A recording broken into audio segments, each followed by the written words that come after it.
Okay, guys, what we're going to look at now is looking at how you can solve equations like sine of x equals 2, sine of x equals 7, any values that are not within the realm of those familiar to you from the unit circle, as well as solving the corresponding equations with cosine, as cosine of x equals zero point 0.1, cosine of x equals negative zero point 0.3, things of that sort. So to illustrate that, what I have done is I've created this Word document, which is a series of posts from your uh, your Desmos. Okay, so here we go with the Desmos, and what I've done is uh, I've plotted sine of x and cosine of x, and the line y equals a, where a is allowed to run from -1 to 1 in increments of zero point 0.1. Okay, so let's first look at sine of x. Okay, now sine of x, as you know, is going to take on every value between 1 and -1. Okay, so therefore, okay, the intersection of the sine graph with this horizontal line, y equals a running between -1 and 1, will always have a solution. Okay? Now, some we're very familiar with. Okay? Like the sine of x equaling 1. We obviously know that happens, as we can see here, pi over 2 and every wave length down the line. Likewise, at the bottom end, it's going to happen at 3 pi over 2 and every wavelength down the line. Other familiar values, of course, would be the sine of x equaling a half, because we know that the sine of x is going to equal a half at pi over 6 and 5 pi over 6. Okay, so so that's something we know. However, when I ask for something like, okay, well, where is the sine of x equaling zero point 0.7? Okay, well, it does have a value. It does have a value. And of course, the value of which can be found using our calculator. So I could go to my calculator because I know the the answer to where's the sine of x equaling 7 would be to incorporate the inverse sine of zero point 0.7, and okay, um, and that value would be, as we see here, 0.775. Okay, so, but the problem there that lies within is the fact that the inverse sine is only going to report back one answer, and we know this has infinitely many answers. So what we do is we're going to go to this document, uh, which I've created over here, and we're going to look at this in a steady fashion. Okay, so the relationship that I want to paint here is going to be the relationship that's going to exist throughout. Okay, so when we said, okay, well, where's the sine of x equaling 1/2? Okay, well, we intuitively knew that x would equal pi over 6, okay, plus 2 pi k, mind you, all solutions, and 5 pi over 6 plus 2 pi k. All right. Well, one thing, the 5 pi over 6 is simply, okay, pi short of that first solution. So this distance from the origin is pi over 6. This distance from there to there is also pi over 6. Okay? So in other words, okay, we could say that the one answer is pi over 6, okay, and the other answer is pi minus pi over 6. Okay? So let's hold on to that, and we can use that down here as well. Okay?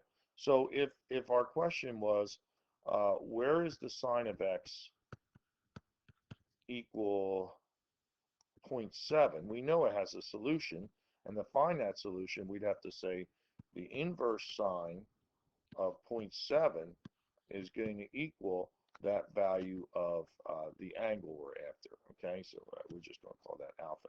Now, that angle, as reported from the calculator, is 0.775. So the angle is 0.775. That's 775 radians, okay? Just don't forget that that has an angle value of radians, okay? Now, where is that next strike?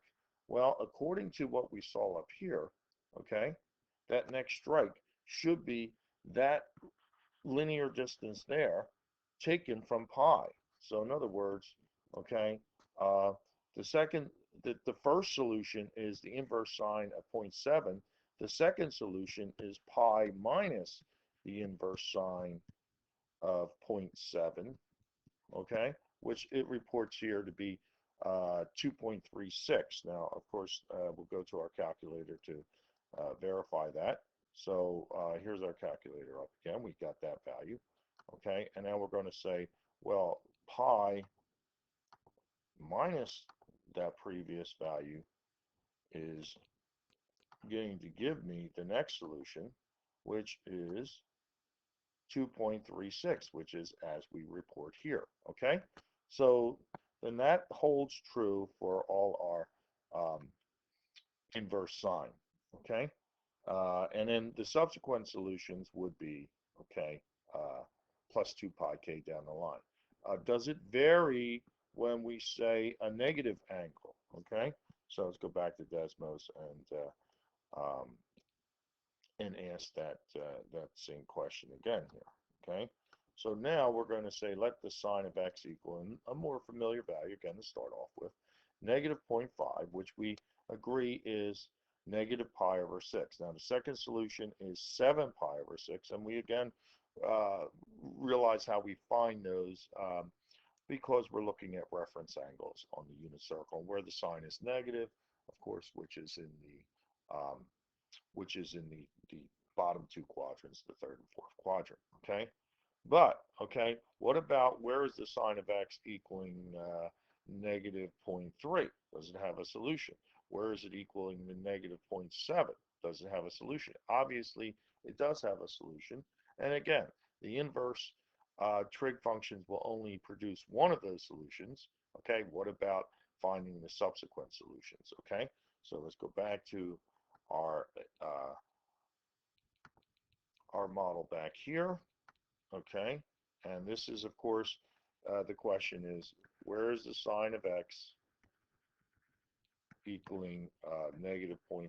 Okay, so obviously we're going to say intuitively negative pi over 6 and x equals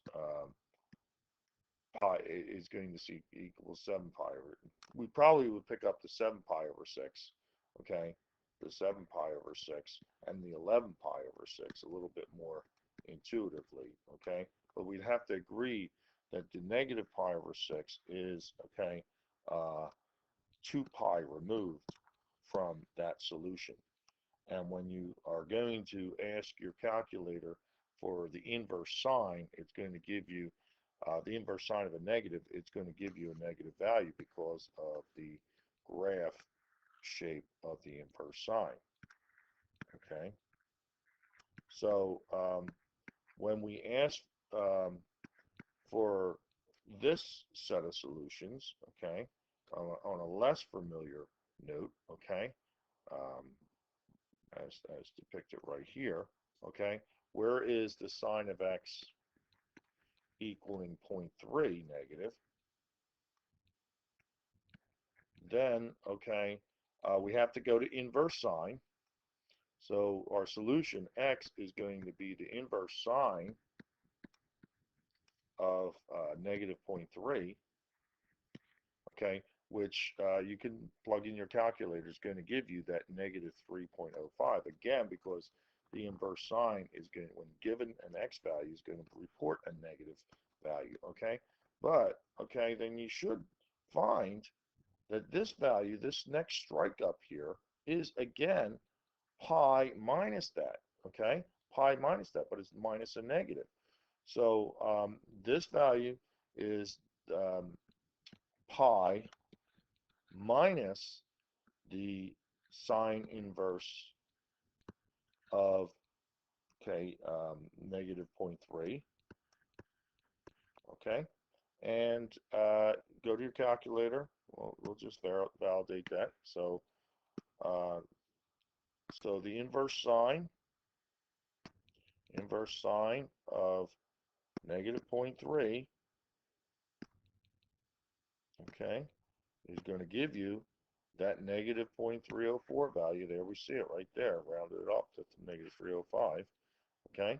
And then the second solution is going to be here, which again, our calculator is going to say um, is pi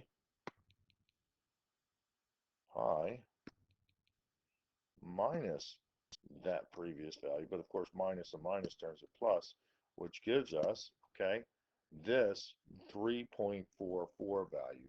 Okay, so again, just drifted off a little bit. So here it is, 3.44.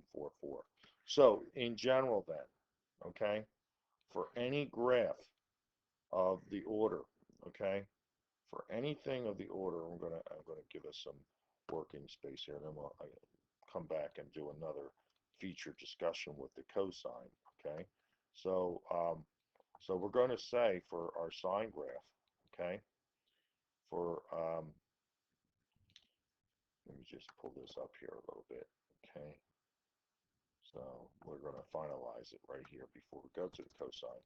So we're going to say in general, okay, uh, for anything for the solutions, the sine of x equaling a are going to be uh, the sine inverse of a.